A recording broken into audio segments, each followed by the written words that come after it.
बतानी है कि सेफ्टी क्या है। ठीक है, तो सेफ्टी जो क्या है वो क्या है कि safety is a state in which hazards and conditions leading to physical psychological और मटेरियल हार्म आर कंट्रोल्ड। यानी एक ऐसी कंडीशन है जिसमें हम क्या कहते हैं, जो हैजर्ड्स यानी जो नुकसान पहुंचाने वाली चीजें होती हैं या नुकसान पहुंचाने वाली कंडीशंस होती हैं, जो कि हमें फिजिकली नुकसान पहुंचा सकती हैं, साइकोलॉजिकली नुकसान पहुंचा सकती हैं। ठीक है, उन सबको हमने क्या करना है, कंट्रोल करना है, ताकि हमारी हेल्थ, हमारी वेलबींग जो है वो प्रिजर्व रह सके। ठीक है, और इंडिविजुअल कम्युनिटी सो दोनों जो है वो सेफ एंड साउंड रह सकें। ठीक है, ये एक सेफ्टी की थोड़ी सी कहने एक्सटेंसिव डेफिनेशन है। अगर आपको ये एक्सटेंसिव लग रही हो, इसकी जगह पे आप छोटी डेफिनेशन भी कर सकते हैं। सेफ्टी क्या है? Safety is the condition of being safe. ठीक है, सेफ्टी क्या है कि एक कंडीशन है, किसकी कंडीशन है, सेफ रहने की कंडीशन है, फ्रॉम अंडरगोइंग और काजिंग हार्ट इंजरी और लॉस। यानी आपको कोई चीज नुकसान ना पहुंचाए, कोई आपको इंजरी ना हो या आपका कोई नुकसान ना हो जाए, उससे सेफ रहने की जो कंडीशन है ना, उसको हम क्या कहते हैं, बेसिकली उसको हम कहते हैं सेफ्टी। ये जो है वो सेफ्टी की हमने डेफिनेशन पढ़ ली कि सेफ्टी क्या होती है। नेक्स्ट जो आपका क्वेश्चन था ना, वो आपका था कि करेक्टरिस्टिक्स जो है ना वो आपने बतानी है सेफ्टी की। ठीक है, तो करेक्टरिस्टिक्स क्या होती हैं सेफ्टी, यानी सेफ्टी की करेक्टरिस्टिक्स जो है वो आपने बतानी है। तो बेसिकली आपने इनको सिर्फ इन लिस्ट भी आप कर देंगे, एक एक लाइन में बता भी देंगे तो ये काफी होगा। अच्छा, करेक्टरिस्टिक्स जो है वो सेफ्टी की क्या है कि सबसे पहली करेक्टरिस्टिक इसकी ये है कि it provides a safe environment to nurse and client to interact properly. यानी एक सेफ इन्वायरमेंट जो है ना वो प्रोवाइड करता है। सेफ्टी के रूल्स जब हम फॉलो करते हैं तो उससे क्या होता है कि नर्स को भी और हमारे पेशेंट को भी एक सेफ इन्वायरमेंट मिलता है। ठीक है, उसमें हम क्या कर सकते हैं कि इंटरेक्ट कर सकते हैं अच्छे तरीके से, एक दूसरे के साथ बातचीत कर सकते हैं। ठीक है, आपस में कम्युनिकेशन अच्छे से कर सकते हैं। जब एक क्लाइंट है उसको पता है कि सेफ इन्वायरमेंट में हूं मैं, ठीक है, तो वो अपने ज्यादा जो है वो डिस्कशन प्रॉपरली करेगा, ज्यादा कम्युनिकेशन अच्छे से करेगा। सेकंड पॉइंट क्या है कि reduce harm and risk to patient as well as health care team. यानी अगर हमें पता होगा ना कि हम एक सेफ इन्वायरमेंट में हैं, ठीक है, तो जो पेशेंट होता है ना उसको ये रिस्क कम हो जाता है कि हाँ मुझे नुकसान नहीं पहुंचेगा। ठीक है, तो उसका जो ये रिस्क है उसको क्या करती है, ये सेफ्टी वाली कंडीशन उसको कम कर देती है, रिस्क को कि उसको हार्म पहुंचेगा या हेल्थ केयर टीम को हार्म पहुंचेगा। जब हम सेफ इन्वायरमेंट प्रोवाइड कर देंगे तो ये उसके रिस्क जो है वो भी कम हो जाएंगे। थर्ड वाला पॉइंट है कि it accelerates the client recovery. और जब आपको पता हो कि आप सेफ हो, आपको कोई नुकसान नहीं पहुंचने वाला, तो आपकी रिकवरी जो है वो ज्यादा बेहतर होती है, ज्यादा तेजी से होती है। तो थर्ड पॉइंट ये है कि it accelerates the client recovery. ये क्लाइंट्स की रिकवरी को भी जो है ना वो बेहतर बनाता है और जल्दी जल्दी जो है वो क्लाइंट रिकवर कर देता है, जब उसको पता होता है कि मेरा इन्वायरमेंट सेफ है, मैं खुद सेफ हूँ, मैं सेफ जोन में हूँ, मुझे कोई मसला नहीं है। तो ये उसकी मेंटल हेल्थ जो है वो भी इम्प्रूव करता है, जिसकी वजह से क्लाइंट की रिकवरी जल्दी होती है। ठीक है, इसके अलावा यह है कि increase the reputation of health care facility. यानी अगर एक हॉस्पिटल है, हम कहते हैं कि ये हॉस्पिटल जो है ना इसमें सेफ जो है वो ट्रीटमेंट प्रोवाइड किया जाता है। ठीक है, इसमें पेशेंट जो है उसको सेफ सेफ तरीके से जो है वो ट्रीट किया जाता है, तो ज्यादा लोग जो होंगे ना वो उसी हॉस्पिटल की तरफ जाएंगे। तो क्या होगा कि ये हॉस्पिटल की जो रेपुटेशन होती है ना उसको भी क्या करता है, ये बेहतर बनाती है। सेफ्टी की कंडीशन हॉस्पिटल की रेपुटेशन को भी बेहतर बनाती है। पांचवा पॉइंट क्या है कि give calm and comfort to the client. अब जो सेफ्टी है वो काम और कंफर्ट प्रोवाइड करती है क्लाइंट को, यानी क्लाइंट हमारा पेशेंट है basically. As long as he is in the hospital, जब तक वो हॉस्पिटल में है तो वो काम, कूल, कंफर्ट में रहेगा। ठीक है, और ये वो इन्वायरमेंट क्रिएट ही नहीं होने देती जिससे जो है वो उसको डिप्रेशन हो, जो क्लाइंट है हमारा वो डिप्रेशन ले, वो इन्वायरमेंट ही क्रिएट नहीं होने देती। तो सेफ्टी जो है वो क्लाइंट को काम और कंफर्ट भी प्रोवाइड करती है। ये पांच जो थी वो करेक्टरिस्टिक्स थी। ठीक है, सबसे पहले हमने पढ़ा कि सेफ इन्वायरमेंट प्रोवाइड करती है, दूसरा हमने पढ़ा कि रिस्क कम करती है, तीसरा हमने पढ़ा क्लाइंट की रिकवरी को बेहतर बनाती है, चौथा हमने पढ़ा रेपुटेशन को बेहतर बनाती है, पांचवा हमने पढ़ा कि काम एंड कंफर्ट प्रोवाइड करती है क्लाइंट को। ठीक है, तो ये पांच हैं करेक्टरिस्टिक्स, आपको अब भी फिंगर टिप्स पे याद हो जानी चाहिए। मैंने लास्ट पे किसी से भी जाना वो पूछ लेनी है, ये पांच करेक्टरिस्टिक्स हैं। ठीक है, नेक्स्ट हमारे पास जो था ना वो आपके कंटेंट के अंदर था कि डायरेक्ट नहीं पूछा हुआ कि हैजर्ड क्या है, उन्होंने पूछा हुआ कि फिजिकल और माइक्रोबियल हैजर्ड जो है ना वो क्या होते हैं, उनसे बचा कैसे जा सकता है। ठीक है, ये आपके कंटेंट का क्वेश्चन है। तो उससे पहले हमें पता होना चाहिए कि हैजर्ड बेसिकली क्या है। ठीक है, तो हैजर्ड जो है वो क्या है कि एक सोर्स और a situation with the potential for harm. यानी एक ऐसा सोर्स है या ऐसी सिचुएशन है जिसके अंदर इतनी पोटेंशियल है कि वो आपको हार्म पहुंचा सकता है, आपको नुकसान पहुंचा सकता है। उससे क्या हो सकता है, ह्यूमन इंजरी भी हो सकती है। ठीक है, इल हेल्थ यानी हेल्थ के ऊपर भी वो नुकसान आपको पहुंचा सकता है, आपको वैसे भी इंजरी हो सकती है, प्रॉपर्टी की डैमेज है या इन्वायरमेंट का डैमेज है या कॉम्बिनेशन ऑफ दिस, इसमें से कोई भी चीज जो है ना वो हो सकती है। तो उसको उस कंडीशन को जो है वो हम क्या कहेंगे, ये हैजर्ड है। हैजर्ड क्या है? सोर्स और सिचुएशन जिसके अंदर इतनी पोटेंशियल है कि वो आपको नुकसान पहुंचा सकता है। ठीक है, वो नुकसान कोई भी हो सकता है, ह्यूमन इंजरी हो सकती है, प्रॉपर्टी डैमेज हो सकता है, इन्वायरमेंट डैमेज हो सकता है, या हेल्थ का डैमेज हो सकता है। तो इसमें से कुछ भी डैमेज अगर हो रहा है तो वो आपका नुकसान है, वो क्या है, एक हैजर्ड है। अच्छा, ये कुछ टाइप्स होती हैं आगे, हैजर्ड्स की कुछ टाइप्स हैं। फिजिकल हैजर्ड्स हैं, माइक्रोबियल, उसका दूसरा नाम जो है वो बायोलॉजिकल हैजर्ड्स हैं। ठीक है, उसके बाद आ जाता है केमिकल हैजर्ड्स हैं। ठीक है, उसके बाद मैकेनिकल हैजर्ड्स हैं और साइको सोशल हैजर्ड्स हैं।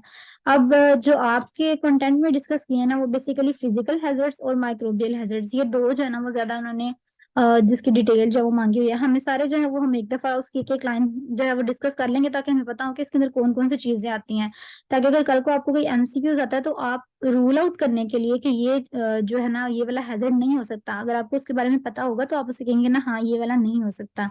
तो हम इनकी एक एक नजर जो है ना वो डेफिनेशन देख लेते हैं।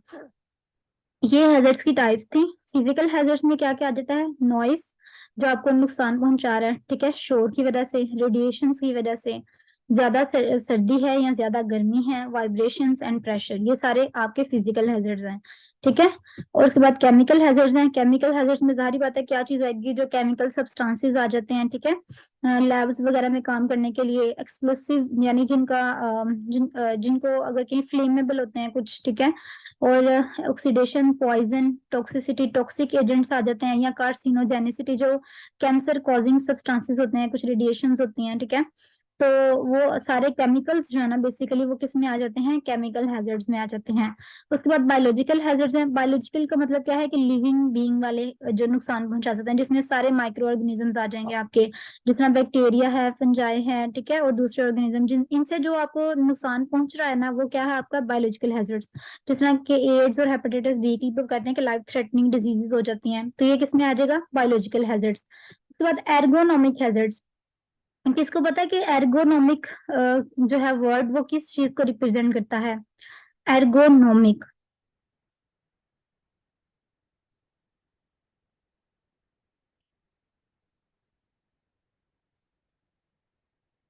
No ma'am. अच्छा ठीक है, नो मैम। इकोनॉमिक बेसिकली ये होता है कि जो वर्क प्लेस होती है ना हमारी, जहाँ पे हम काम कर रहे होते हैं, वहां पे जो हैजर्ड्स होते हैं ना डिफरेंट, उनको हम कहते हैं एर्गोनॉमिक हैजर्ड्स।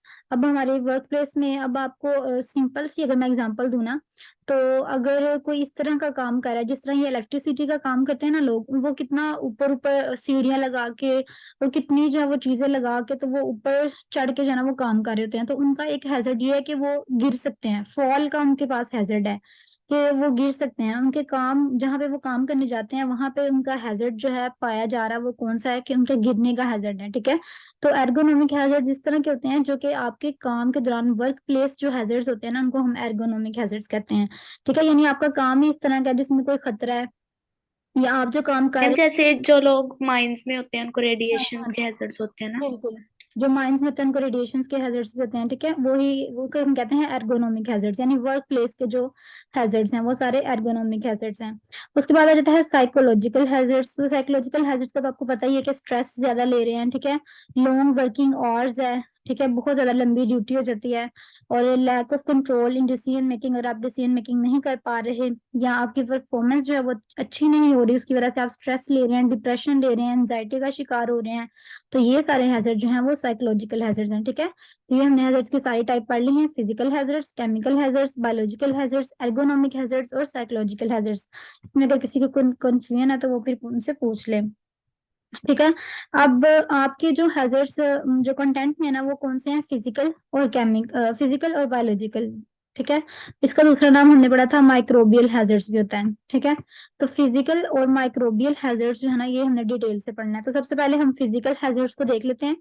फिजिकल हैजर्ड्स कहते हैं कि फिजिकल हैजर्ड्स क्या होता है, इस तरह के फैक्टर्स या इस तरह की कंडीशंस होती हैं इन्वायरमेंट के अंदर जो आपकी हेल्थ को नुकसान पहुंचा सकती हैं। ठीक है, जो आपकी फिजिक को, आपकी फिजिकल, आपके जिस्मानी निजाम को जो है वो नुकसान पहुंचा सकते हैं, उसको हम कहते हैं कि ये फिजिकल हैजर्ड्स हैं।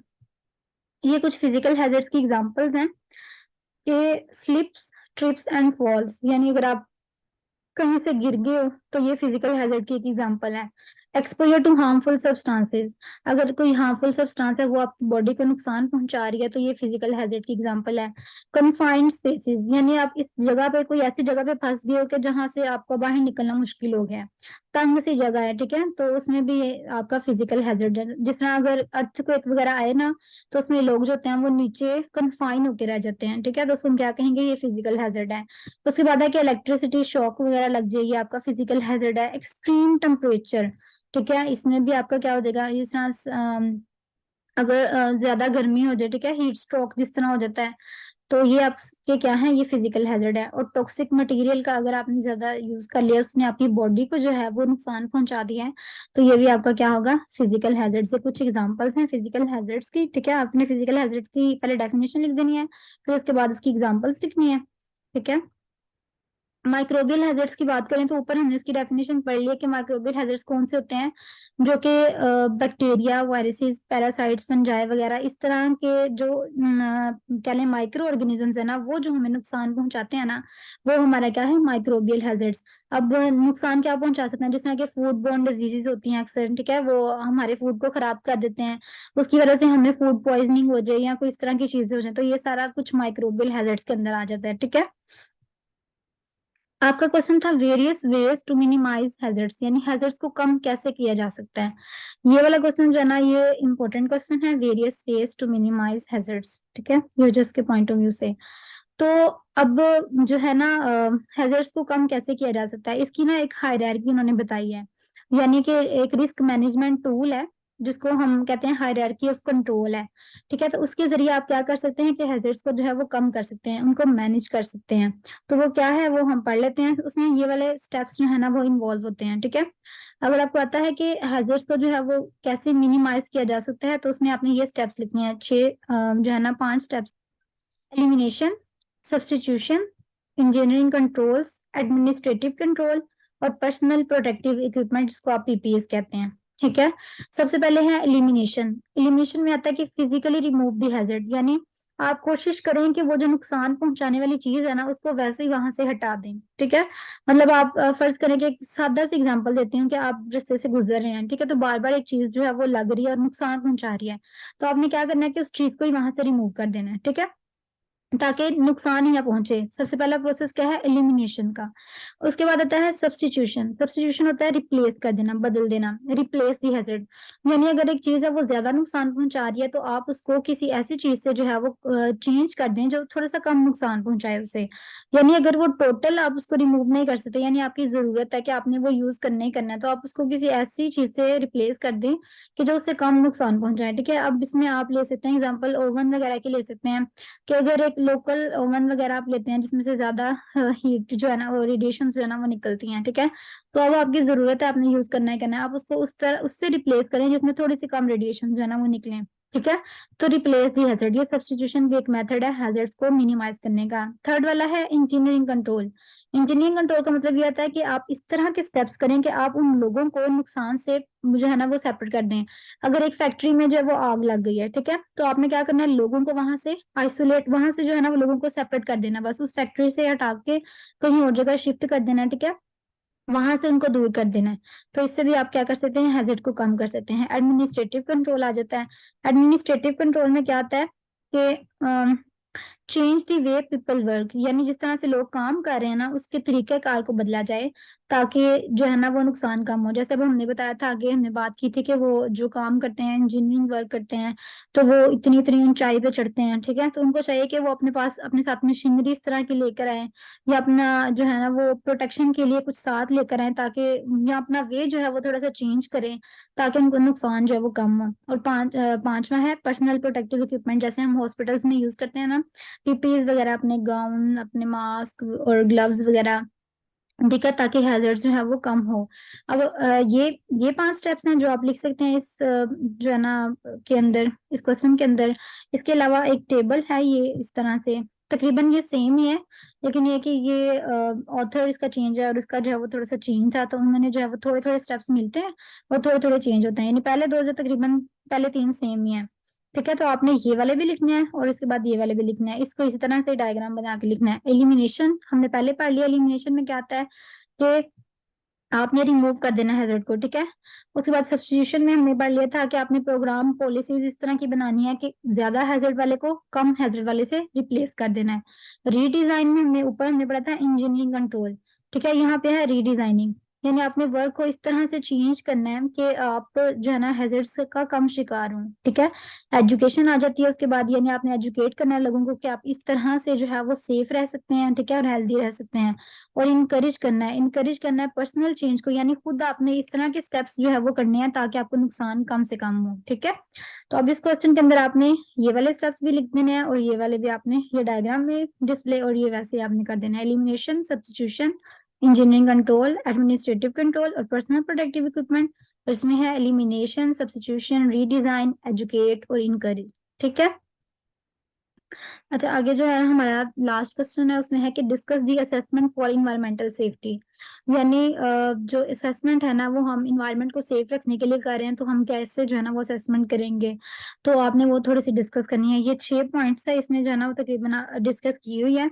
आपने बस ये क्वेश्चन जो है ना वो मतलब इतना इंपॉर्टेंट नहीं है। जो इंपॉर्टेंट क्वेश्चन था ना वो ऊपर वाला था, वेज टू मिनिमाइज हैजर्ड्स वाला, ठीक है। और अभी जो हम कल एक टेबल पढ़ेंगे वो ज्यादा इंपॉर्टेंट है इस चैप्टर में से। अच्छा, ये जो है ना discuss the assessment for environmental safety, इसमें आप ये आप हल्का सा हिंट आप ले लें, ठीक है। अगर आता है आपको पेपर में, वैसे आने के कम चांसेस है, लेकिन ये कि अगर आता है तो इन्हीं पॉइंट्स को आपने हेडिंग्स बना के और अंदर इसके जो पैराग्राफ्स है ना वो खुद से लिखने हैं, ठीक है। जैसे पहला पॉइंट है आइडेंटिफाई ऑल दी हैजर्ड्स, यानी आपको पहले पता होना चाहिए कि हमारे जिस एरिया में मैं काम कर रही हूँ ना वहाँ पे हैजर्ड्स कौन कौन से हैं। बायोलॉजिकल हैजर्ड्स हैं, फिजिकल हैजर्ड्स हैं, केमिकल हैजर्ड्स हैं, ठीक है। कौन कौन से हैजर्ड्स हैं यहाँ पे प्रेजेंट है, ठीक है। सबसे पहले आपने उनको आइडेंटिफाई करना है। सेकंड स्टेप्स क्या है, determine who might be harmed and how, यानी आपने सेकंड नंबर पे ये पता लगाना है कि कौन कौन इफेक्ट हो सकता है। जैसे आप हेल्दी हैं, आप ओल्डर एडल्ट्स में अगर आप आते हैं, ठीक है, तो एक चीज है वहां से आपको तो नुकसान नहीं पहुंचेगा। हो सकता है वहां से कोई जो जो बूढ़ा है वो वहां से गुजरे, कोई ओल्डर जो है ओल्डर एडल्ट अगर वहां से गुजरे हैं तो उनको हो सकता है नुकसान पहुंचे, ठीक है। उनका पाँव स्लिप हो जाए, ठीक है, वो गिर जाए। आप एक जगह से एक फर्श स्लिपरी है, आप वहां से जो है वो एहतियात से गुजर जाएंगे, ठीक है, आप एडल्ट हैं, आप समझ जाए। लेकिन अगर वहां से ओल्डर एडल्ट गुजरेंगे तो हो सकता है वो इस चीज का ध्यान ना रखें और वो स्लिप हो जाए, ठीक है। तो आपने ये पता लगाना है कि मेरे पास कौन कौन सा ऐसा एरिया है जहाँ पे कौन हार्म हो रहा है और कितना कैसे हार्म हो रहा है, ठीक है, किसको कितना हार्म हो रहा है, ठीक है। पेशेंट को, चिल्ड्रन, बच्चों को कहाँ कहाँ से हार्म हो रहा है, ठीक है। ओल्डर एडल्ट्स को कहाँ कहाँ से हार्म हो रहा है। पहले स्टेप्स में आपने सिर्फ हैजर्ड्स को देखा था कि कौन कौन सी चीजें हैं जो नुकसान पहुंचा सकती हैं। दूसरे स्टेप्स में आपने देखा है कि किस किस को नुकसान जो है वो पहुंचा सकती हैं। ये असेसमेंट आपने करनी है कि हमारे इर्द गिर्द कौन कौन से लोग हैं जिनको नुकसान पहुंच सकता है। थर्ड नंबर पे क्या आता है, assess vulnerability of the people present in the environment, यानी किन किन लोगों की जानों को जो है वो खतरा है वो भी आपने अच्छे से असेस कर लेना है अपने सारे इन्वायरमेंट के अंदर, ठीक है।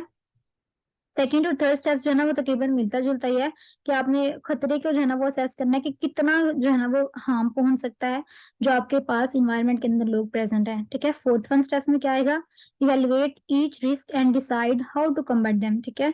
यानी आपने हर रिस्क को देखना है। अब आपने हैजर्ड्स को देख लिया हुआ है, ठीक है, लोगों को भी देख लिया है कि किस किस को नुकसान पहुंच सकता है, कितना कितना नुकसान पहुंचेगा। अब आपने देखना है कि हम उसको कैसे जो है ना वो नुकसान को कम कर सकते हैं, ठीक है। आपने कुछ स्ट्रेटजीज बनानी है, आपने कुछ डिसीजंस बनाने हैं, इस तरह की पॉलिसीज बनानी है कि हम कैसे उससे जो है वो उसको फेस कर सकते हैं, ठीक है, उसको कम कर सकते हैं। आपने उस तरह से जो है ना वो डिसीजन मेकिंग करनी है। और फिफ्थ वन में क्या आता है, रिकॉर्ड योर फाइंडिंग्स, ठीक है। आपने फिर जो चीजें रिकॉर्ड करनी है साथ साथ कि हम ये पॉलिसीज बना रहे हैं, इसके लिए ये पॉलिसीज बना रहे हैं, उन चीजों को आपने क्या करना है, डॉक्यूमेंटेशन कर देनी है, उनकी उनको रिकॉर्ड कर देना है। और सिक्स स्टेप्स में क्या आता है कि आपने रिव्यू द रिस्क असेसमेंट, आपने बाद में फिर आपने रिव्यू करना है कि जो जो हमने स्ट्रेटेजीज बनाई थी क्या वो इनके लिए सूटेबल भी रही हैं कि नहीं रही, ठीक है। आपने उनको रिव्यू करना है, उनको इवेल्युएशन जो है ना वो बेसिकली उसका स्टेप्स आता है कि इवेल्युएशन करनी है आपने कि हमें उससे जो है वो कितना फायदा पहुंचा है, ठीक है। तो ये असेसमेंट जो आपने करनी है, पहले आपने हैजर्ड को आइडेंटिफाई करना है, लोगों को आइडेंटिफाई करना है कितना नुकसान पहुंच सकता है, फिर डिसीजन बना लेना है, ठीक है। हम डिसीजन पे जो है वो पॉलिसीज बना के उनके ऊपर जो है वो अमल करना है, उसको रिकॉर्ड करना है अच्छे से, और बाद में रिव्यू कर लेना है कि असेसमेंट के रिस्क असेसमेंट कम हुआ और रिस्क जो है वो कम हुआ है कि नहीं हुआ, ठीक है। तो ये असेसमेंट है आपकी इन्वायरमेंटल सेफ्टी के लिए। हेल्थ केयर वर्कर्स हैं उनको कौन से फिजिकल और बायोलॉजिकल हैजर्ड्स जो हैं वो फेस करने पड़ते हैं, ठीक है। तो इसमें से ये दो जो है ना ऊपर वाले, ये आपने जो है ना वो देख लेना एक दफा के, जो हैजर्ड्स होते हैं, फिजिकल हैजर्ड जो कि फेस करने पड़ते हैं हेल्थ केयर वर्कर्स को, वो कौन कौन से होते हैं। अब जो हॉस्पिटल का एरिया होता है ना, वो मोस्टली क्या होता है, थोड़ा स्लिपरी होता है, तो वहां पे क्या होता है, स्लिप होने के जो है ना वो ज्यादा चांसेस होते हैं, ठीक है। गिरने के ज्यादा चांसेस होते हैं, स्लिप होने के ज्यादा चांसेस होते हैं। इसके अलावा जब एक पेशेंट को जो है ना वो करते हैं ना, उसको दूसरे बेड के ऊपर शिफ्ट करते हैं, तो ड्यूरिंग शिफ्टिंग जो है ना वो बैक इंजरी के बहुत ज्यादा चांसेस होते हैं, ठीक है। एक्सट्रीम टेम्परेचर हो जाता है, कोई कुछ इस तरह के वार्ड होते हैं जहाँ पे जब वो टेम्परेचर ज्यादा होता है, रेडिएशन वाले वार्ड हो गए जहाँ पे टेम्परेचर जो होता है ना वो एक्सट्रीम होता है, ठीक है। वहां पे उनको फिजिकल हैजर्ड जो है वो फेस करने पड़ते हैं। इसके अलावा ट्रांसपोर्टेशन रिलेटेड रिस्क होते हैं, ठीक है। ये हमारे पास फिजिकल हैजर्ड्स हैं। उसके बाद अगर बायोलॉजिकल हैजर्ड्स की बात करें तो ब्लड बोर्न पैथोजेंस होते हैं बहुत ज्यादा।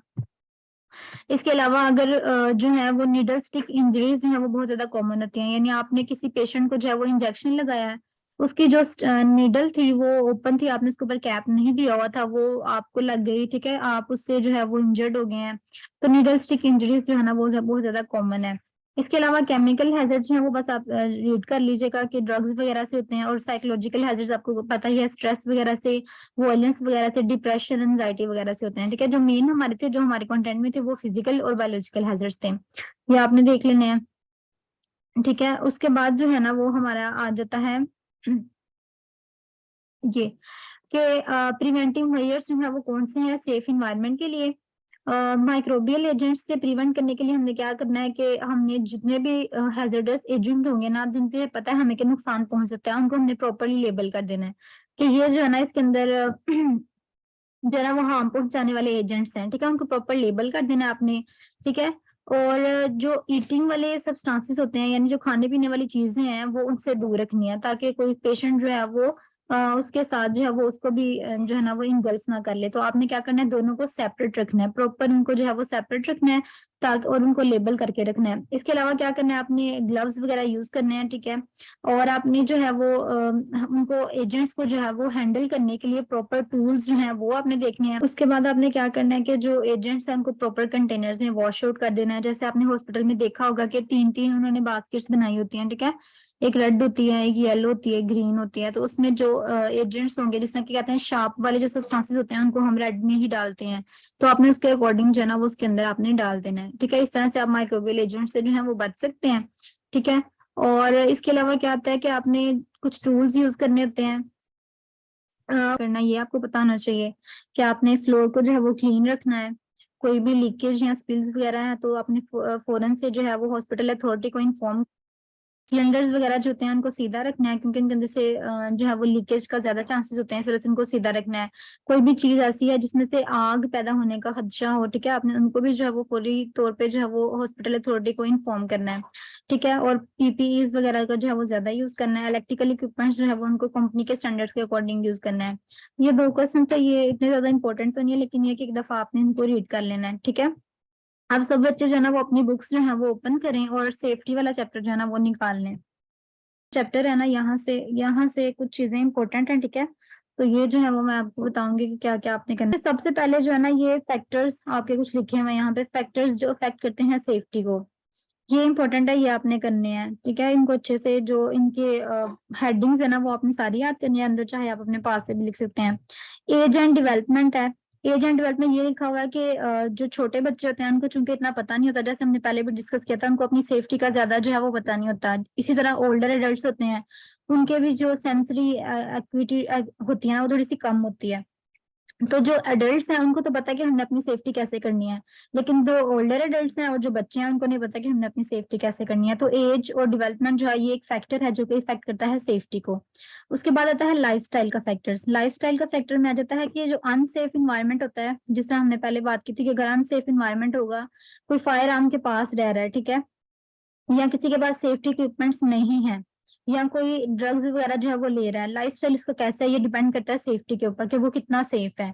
अगर आप रिस्क टेकिंग बिहेवियर होगा आपका, तो आप ज्यादा जो है वो हैजर्डस का शिकार होगे और सेफ्टी जो है वो आपकी कम होगी। लाइफस्टाइल भी जो है वो इफेक्ट करती है।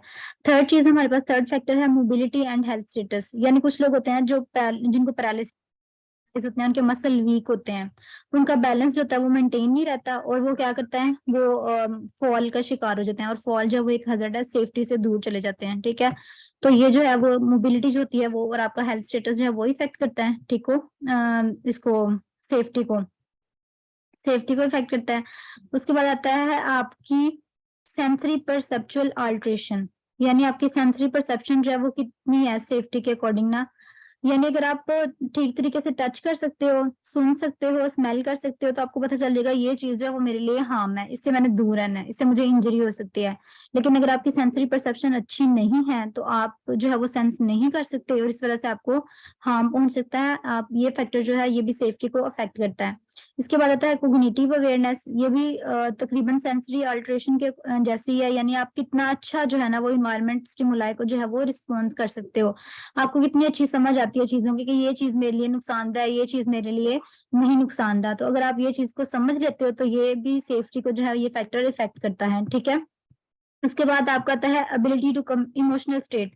इमोशनल स्टेट में आ जाता है कि कुछ स्ट्रेसफुल सिचुएशंस होती हैं, वो क्या होती हैं कि उसकी वजह से ना हमारी कंसंट्रेशन कम हो जाती है। ठीक है, तो हम क्या करते हैं कि हम एक्सटर्नल स्टिमुलाई को ज्यादा जो है वो उसका हमें पता ही नहीं रहता है। ठीक है, हम स्ट्रेस में जाते हैं, हम क्या कहते हैं कि हम स्ट्रेसफुल सिचुएशंस में जब भी जाते हैं ना, तो हम अपनी एक्सटर्नल जो स्टिमुलाई आ रहे थे ना उनको रिसीव करना बंद कर देते हैं, कि हम हार्म की तरफ ज्यादा मूव करते हैं, और सेफ्टी जो होती है वो हमारी कम हो जाती है। ठीक है, उसके बाद आ जाता है कि एबिलिटी टू कम्युनिकेट, यानी अगर आप कन्वे कर सकते हो इंफॉर्मेशन। कुछ लोग होते हैं कि वो कहते हैं कि अगर उनकी एबिलिटी कम होती है to receive and convey information are at risk for injury, यानी अगर आपके अंदर इतनी एबिलिटी नहीं है कि आप रिसीव कर सको या कन्वे कर सको इंफॉर्मेशन इंजरी के बारे में, तो फिर क्या होगी कि आप ज्यादा रिस्क पे होगे। तो सेफ्टी के ऊपर ये एबिलिटी टू कम्युनिकेट वाला फैक्टर भी जो है वो इफेक्ट करता है। और सेफ्टी अवेयरनेस, जितनी ज्यादा इंफॉर्मेशन दोगे आप, जितनी ज्यादा अवेयरनेस दोगे सेफ्टी के बारे में, उतना ही ज्यादा जो है वो सेफ्टी के बारे में आप लोगों को जो है वो सेफ रख सकते हो और हार्म से जो है वो दूर रख सकते हो। लेकिन अगर नॉलेज नहीं होगा या अनफेमिलियर इक्विपमेंट्स होंगे तो फिर क्या है कि सेफ्टी के ऊपर ये फैक्टर भी इफेक्ट करेगा। और उसके बाद इन्वायरमेंटल फैक्टर्स हैं, लास्ट पॉइंट। इसमें ये होता है कि अगर इन्वायरमेंट जो है वो आपका जिस तरह का, हमने पढ़ा था कि वर्क प्लेस इन्वायरमेंट जिस तरह का होता है उस तरह उस पर डिपेंड करता है कि आप कितना सेफ हो। ठीक है, तो जो इन्वायरमेंटल फैक्टर्स होते हैं, जो आपका काम होता है वो भी डिपेंड करता है, उस पर भी डिपेंड करता है कि आप कितने सेफ हो। ये कुछ सेफ्टी के फैक्टर्स हैं, ये आपने जरूर करने हैं। ठीक है, और ये यूएचएस का क्वेश्चन है, ये जो बॉक्स 32(1) है ना, इसको आप टिक कर लें, ये इंपॉर्टेंट है, ये यूएचएस में हमें ही क्वेश्चन आया था ये वाला। Selected safety hazards through the life span, मेरी आवाज आ रही है? जी जी मैम। ठीक है, इस बॉक्स को आपने टिक कर लेना। ठीक है, ये यूएचएस का एज इट इज क्वेश्चन आया था कि write down the select safety hazards through the life span. ठीक है, इसमें आपने सिर्फ ये बताना है कि जब फीटस होता है तो उसको कौन कौन से रिस्क हो सकते हैं। ठीक है, जब न्यू बॉर्न है उसको कौन कौन से रिस्क हो सकते हैं, जो टोडलर है जो चलना स्टार्ट कर दिया जिसने, उसको कौन कौन से रिस्क हो सकते हैं, जो प्री स्कूलर है यानी स्कूल जाने से पहले वाला ड्यूरेशन, जो एडोलिसेंट जो एडल्ट्स हैं उनको कौन कौन से रिस्क हैं, और जो ओल्डर एडल्ट्स हैं ना उनको कौन कौन से रिस्क हो सकते हैं। ठीक है, ये आपने बताना है। जिस तरह के हमने लिखा कि फीटस जो है ना उसको कौन कौन सा रिस्क होता है, अगर पेरेंट्स जो है वो स्मोकिंग करते हैं तो उसको जो है ना वो रिस्क होगा, वो रिस्क पे है, उसकी हेल्थ जो है ना वो पहले ही रिस्क पे है। ठीक है, अगर वो अल्कोहल पीते हैं या वो ड्रग्स लेते हैं या एक्सरे, जिस तरह वो अल्ट्रासाउंड वगैरह करवाते हैं मदर्स का, तो उसकी वजह से जो है वो फीटस होता है वो रिस्क पे होता है पहले से, उसके अंदर रेडिएशन वगैरह जा रही होती हैं। ठीक है, और पेस्टिसाइड्स वगैरह अगर कोई मदर जो है वो ले लेती है तो उस वजह से फीटस जो है वो रिस्क भी होता है। तो ये फीटस के रिस्क हैं, ये आपने ऐसे ही याद करना है, फीटस को याद करना है और साथ फीटस के रिस्क याद करना है, बेशक बुलेट्स में बना के याद कर लें इनको। ठीक है, न्यू बॉर्न और इन्फेंट्स हैं, उनके कौन कौन से रिस्क हैं कि बच्चे जो है वो गिर सकते हैं। ठीक है, वो अपने झूले में लेटे होते हैं, वहां पे सफोकेशन हो सकती है, प्रोन पोजीशन, अक्सर बच्चे क्या होते हैं उल्टा हो जाते हैं, वैसे सुपाइन पोजीशन पे लिटाना चाहिए उनको, लेकिन वो प्रोन पोजीशन में चले जाते हैं, वो सफोकेशन की वजह से उनकी डेथ हो जाती है। ठीक है, मिल्क जो होता है वो इंजेस्ट नहीं होता, कई बच्चों का एस्पायरेशन हो जाती है, वो उनकी डेथ हो जाती है बर्न की वजह से भी। ठीक है, और ऑटोमोबाइल क्रैशेस वगैरह, ये सारे न्यूबॉर्न इन्फेंट्स के, ये आपने याद रखना है। उसके बाद टोडलर्स के कुछ आ जाते हैं, जरूरी नहीं कि आपको ये सारे याद हों। ठीक है, 5-5 भी आप कर सकते हैं, सबके 5-5 जो है ना वो आप कर लें। टोडलर्स आ जाते हैं उसके बाद, वो क्योंकि अब चलना थोड़ा बहुत स्टार्ट कर देते हैं, इस वजह से उनका फॉलिंग का सबसे बहुत ज्यादा रिस्क होता है। ठीक है, अपने टॉयज को वो कुछ कर लेते हैं, एस्पायर कर लेते हैं, कुछ अंदर डाल देते हैं, मुंह के अंदर चीजें डालते हैं। ठीक है, शार्प ऑब्जेक्ट्स होते हैं उनकी वजह से भी उनको नुकसान पहुंच सकता है। बर्न, पॉइजनिंग, ड्राउनिंग और इलेक्ट्रिक शॉक का उनका रिस्क होता है। उसके बाद प्री स्कूलर आ जाते हैं। ट्रैफिक का, प्लेग्राउंड इक्विपमेंट है, सफोकेशन है, ऑब्स्ट्रक्शन है, आप मैंने इनमें से जो है ना वो 5-5 कर लेने हैं। इस तरह एडोलेसेंट है और ओल्डर एडल्ट्स हैं। ठीक है, ये बॉक्स जो है वो बहुत ज्यादा इंपॉर्टेंट है, ये आपने ऐसे ही करना है, बॉक्स 32(1). उसके बाद जो चीज यहाँ से इम्पोर्टेंट है ना, मैं सिर्फ आपको वो बताऊंगी, इतना इम्पोर्टेंट नहीं है। उसके बाद ना ये वाला टेबल जो है, biological pathogens of highest concern for bioterrorism attack, इसमें सिर्फ नाम, यानी एंथ्रेक्स है, 5 को इसे भी आप कर लें। एंथ्रेक्स है वो ट्रांसमिशन कॉज करता है, यानी पहले आपको पता है कि इसको यूज किया जाता था जब भी कोई वॉर होती है ना, तो उसमें क्या होता है कि जब कंट्रोल नहीं ना हो रही थी तो वो क्या करते हैं कि इस तरह यूजेस करना शुरू करते हैं। जो जर्म्स होते हैं, जो माइक्रो ऑर्गेनिजम्स होते हैं ना, उनको इंसानों के ऊपर फेंकना शुरू कर देते हैं, जिसकी वजह से वो क्या करते हैं, जाके इंसानों में बीमारियां फैलाते हैं और आबादी जो होती है वो वैसे ही कम होना शुरू हो जाती है। तो ये भी एक जंग करने का तरीका होता है। तो जो एंथ्रेक्स है, बोचुलिज्म है, प्लेग है, ठीक है, VHF है और स्मॉल पॉक्स है। ये आप 5 को इसे भी जो है ना वो आप देख लें। ये जो चीज है ना, स्पोर फॉर्मिंग बैक्टीरिया है, नॉट नाउन टू सेपरेट, ये याद करने की जरूरत नहीं है, सिर्फ इन 5 के नाम और एक एक लाइन में से कोई सी भी अगर आ जाता है तो आप लिख सकें। कोई से भी 5 करने हैं इस टेबल में से आपने।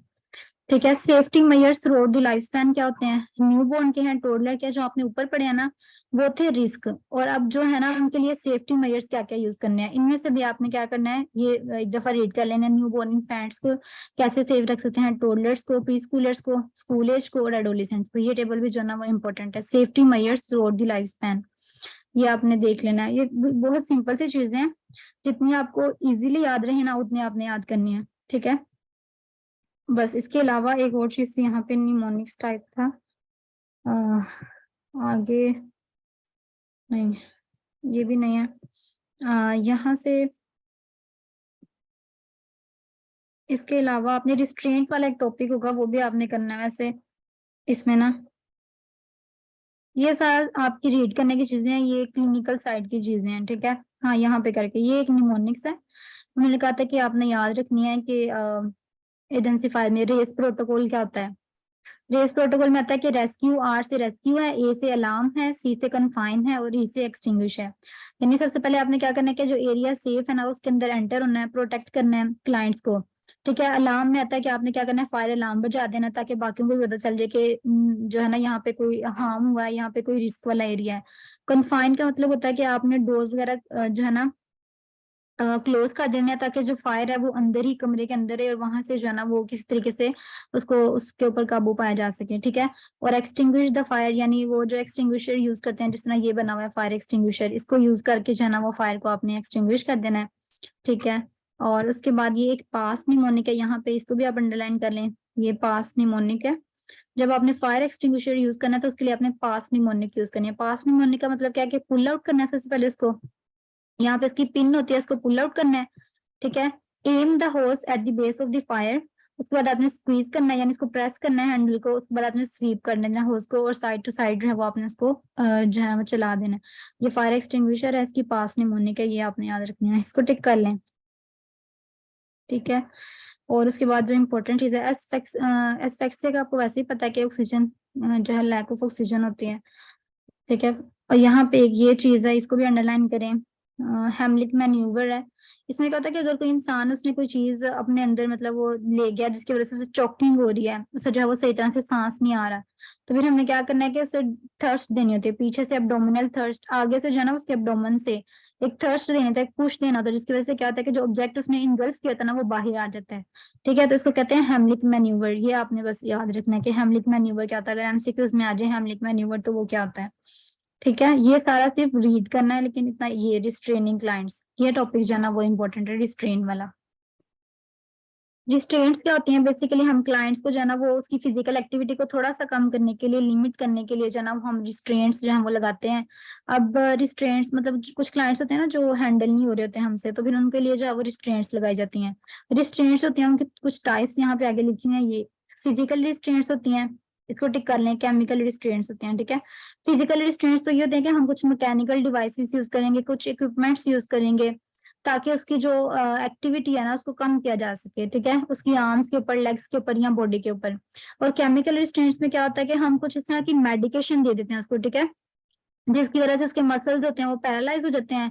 ठीक है, सिडेटिव एजेंट्स होते हैं ना बेसिकली, वो हम उसको दे देते हैं ताकि जो है वो मूव ना कर सके और ना वो ज्यादा रिस्पॉन्स ना दे सके। तो फिजिकल रिस्ट्रेंट्स हैं और केमिकल रिस्ट्रेंट्स हैं, ये आपने करना है एक दफा, इसको देख लीजिएगा। और इसके अलावा जो है वो ये एक दफा रीड कर लीजिएगा, लेकिन इतना इम्पोर्टेंट नहीं है। इसके अलावा जो है ना ये अल्टरनेटिव क्या क्या होता है, मतलब कुछ लोग जो है ना वो समझते हैं कि रिस्ट्रेंट जो है ना वो लीगली ठीक काम नहीं है। ठीक है, तो वो कहते हैं कि रिस्ट्रेंट की जगह आप कोई और चीज यूज करें, यानी डॉक्टर या नर्स को चाहिए कि वो पेशेंट के पास जो है वो बैठ जाए, खुद बैठ जाए, या अटेंडेंट को बैठा दे, ताकि यानी उसके ऊपर बेसिकली नजर रखनी थी ना कि उसने अगर कोई ड्रिप वगैरह लगी है तो वो उसको हिला ना दे अपनी बाजू को। तो उनको चाहिए कि वो उसके ऊपर जो है वो उसको लुक आफ्टर करें, बार बार उसको देखें, खुद जाके पास बैठ जाएं। तो ये रिस्ट्रेंट वगैरह जो है ना वो यूज ना करें। तो उन्होंने ना कुछ ये अल्टरनेटिव्स बताए हुए हैं इसके, कि आप रिस्ट्रेंट की जगह कुछ और चीजें भी यूज कर सकते हैं। तो ये आपने एक दफा रीड कर लेना है, बॉक्स 32-5। ठीक है, और टाइप्स ऑफ रिस्ट्रेंट आपने ऊपर पढ़ ली हैं, वही है फिजिकल, वो ज्यादा इंपॉर्टेंट है, फिजिकल और केमिकल, बाकी इतनी इंपॉर्टेंट नहीं है। ठीक है, और इसके अलावा मेरे ख्याल से इस चैप्टर में और कोई चीज इंपॉर्टेंट नहीं है। ये क्लिनिकल साइड से है, अप्लाइंग रिस्ट्रेंट जो है ना, या आप पढ़ना चाहें तो ये अच्छी बात है। आप हॉस्पिटल में जाएंगे ना तो वहां पे आप देखेंगे कि रिस्ट की रिस्ट्रेंट होती है, कैसे एंकल की रिस्ट्रेंट होती है।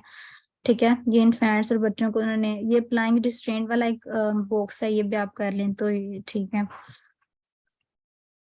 और मेरे ख्याल से बस ये टॉपिक यहाँ तक जो है ना वो एंड हो गया, और एमसीक्यूज तो आपने करने होते हैं लास्ट में। ठीक है, यहाँ तक था बस हमारा टॉपिक ये सेफ्टी वाला।